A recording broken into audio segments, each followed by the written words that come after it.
Jelang musim tanam bulan April hingga September, keberadaan pupuk bersubsidi menjadi hal yang dibutuhkan petani. Terlebih musim tanam tersebut bertepatan dengan musim kemarau. Terkait hal tersebut, Direktur Utama PT Pusri Tri Wahyudi Saleh memastikan jika untuk wilayah Sumsel ketersediaan pupuk bersubsidi aman, bahkan hingga musim tanam April-September 2023. Amannya stok pupuk subsidi sendiri lantaran Pusri masih terus berproduksi dan tidak mengalami kendala. Apalagi kebutuhan gas untuk produksi pupuk dijamin ketersediaannya bahkan antara tahun 2035 hingga tahun 2045 mendatang. Stok pupuk di seluruh wilayah kerja Pusri kini mencapai 127.000 ton atau berada di atas target pemerintah. Secara keseluruhan total produksi pupuk Indonesia mencapai 13,5 juta ton per tahun.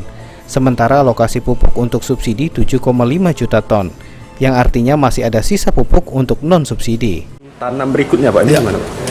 Iya, artinya tadi kami sampaikan bahwa kita kan produksi terus. Kebetulan di Sumatera Selatan ini ada lumbung gas juga kan. Artinya kami ketersediaan gasnya cukup untuk di Sumatera Selatan. Kami dijamin oleh supply itu sampai 2035 sampai 2045. Artinya insya Allah dalam kondisi yang baik, kondisi pabriknya kita akan terus produksi. Artinya berapapun kapasitas yang dibutuhkan oleh pemerintah, kami siap untuk menyiapkan pupuk yang ada. Untuk subsidi ya Pak? Untuk subsidi. Sandi Pratama, PAL TV.